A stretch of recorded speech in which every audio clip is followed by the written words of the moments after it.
नमस्कार, प्रभा साक्षी news network और आप सभी का स्वागत है। उत्तर प्रदेश विधानसभा चुनाव में जो लोग बहुजन समाज पार्टी को हल्के में लेकर चल रहे थे, उन्हें अब अपनी रणनीति पर पुनर्विचार करना पड़ सकता है।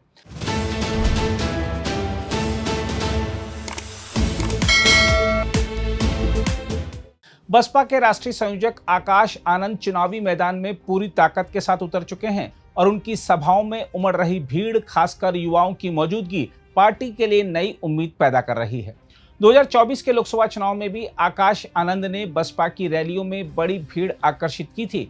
हालांकि इसका चुनावी परिणाम पार्टी के लिए शून्य रहा था, लेकिन लोकसभा और विधानसभा चुनाव के मुद्दे अलग होते हैं और इसी अंतर को समझते हुए आकाश आनंद इस बार बसपा के लिए जमीन तैयार करने में जुटे हुए हैं। पिछले दिनों बसपा के भीतर हुई राजनीतिक उठापटक और संगठनात्मक चुनौतियों के बीच आकाश आनंद का यह आक्रामक अभियान इसलिए भी महत्वपूर्ण है क्योंकि पिछले विधानसभा चुनाव में बसपा महज एक सीट पर सिमट गई थी।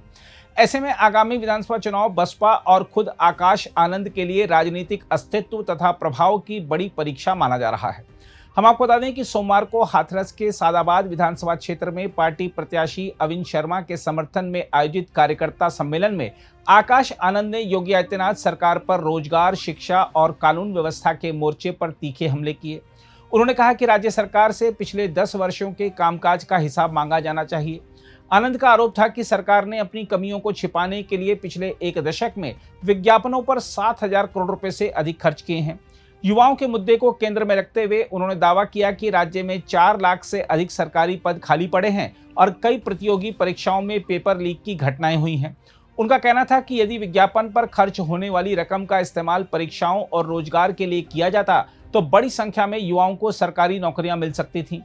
आकाश आनंद ने रोजगार के सरकारी आंकड़ों पर भी सवाल उठाते हुए आरोप लगाया कि सप्ताह में एक दिन नाश्ता बेचने या सड़क किनारे ठेला लगाने वाले व्यक्ति को भी रोजगार के आंकड़ों में शामिल कर दिया जाता है। शिक्षा व्यवस्था पर हमला बोलते हुए आकाश आनंद ने दावा किया कि प्रदेश में 25,000 से अधिक सरकारी स्कूल बंद किए गए हैं। उन्होंने झांसी मेडिकल कॉलेज में शिशुओं की मौत का भी जिक्र किया और सरकार से शिक्षा तथा स्वास्थ्य व्यवस्था पर जवाब मांगा। विकास परियोजनाओं की गुणवत्ता पर भी उन्होंने सवाल उठाए। उन्होंने लखनऊ कानपुर एक्सप्रेसवे का उल्लेख करते हुए आरोप लगाया कि उद्घाटन के 1 महीने के भीतर ही उसके कुछ हिस्सों में सड़क धंसने लगी। साथ ही उन्होंने मायावती सरकार के कार्यकाल में बने यमुना एक्सप्रेसवे को भी उदाहरण के तौर पर सामने रखा। कानून व्यवस्था के मुद्दे पर आकाश आनंद ने अपराध और महिलाओं की सुरक्षा को लेकर सरकार को घेरा। मुख्यमंत्री योगी आदित्यनाथ की एनकाउंटर स्पेशलिस्ट वाली छवि पर भी उन्होंने तंज कसा और पूछा कि सरकार के दावों के बावजूद अपराध तथा महिला सुरक्षा की वास्तविक स्थिति क्या है। आकाश आनंद का हमला केवल बीजेपी तक सीमित नहीं रहा। कांग्रेस पर निशाना साधते हुए उन्होंने बीजेपी और कांग्रेस को एक ही सिक्के के 2 पहलू करार दिया। उनका आरोप था कि कांग्रेस संविधान और डॉक्टर भीमराव अंबेडकर की विचारधारा की बात करती है, लेकिन जिन राज्यों में वह सत्ता में है वहां भी कई मामलों में वही नीतियां अपनाती है जिनके लिए वह बीजेपी पर हमला करती है। समाजवादी पार्टी और अखिलेश यादव भी उनके निशाने पर रहे। आकाश आनंद ने सपा के पीडीए यानी पिछड़ा, दलित और अल्पसंख्यक फॉर्मूले पर सवाल उठाते हुए आरोप लगाया कि यह फॉर्मूला बदलता रहता है। उन्होंने अखिलेश यादव और राहुल गांधी को अंकल कहकर सभा में माहौल भी हल्का किया। अखिलेश को लेकर उन्होंने कहा कि वह 30 साल के हैं जबकि अखिलेश 50 के, इसलिए उन्हें भैया नहीं बल्कि अंकल कहना स्वाभाविक है। हालांकि आनंद के भाषण का सबसे बड़ा राजनीतिक संदेश युवाओं और सत्ता परिवर्तन को लेकर था।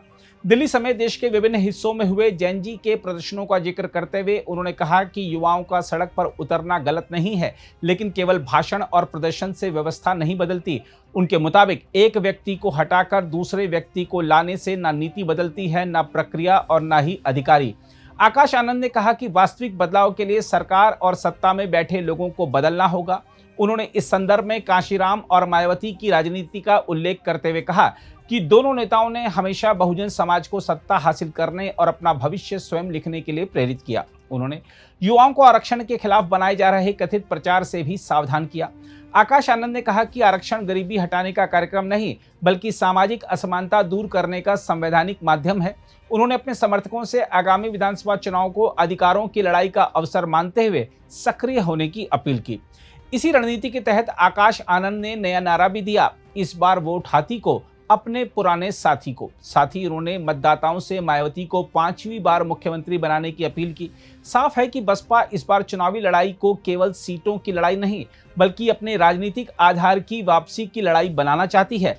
आकाश आनंद की आक्रामकता और युवाओं की भीड़ ने इस लड़ाई में फिलहाल एक नई हलचल जरूर पैदा कर दी है।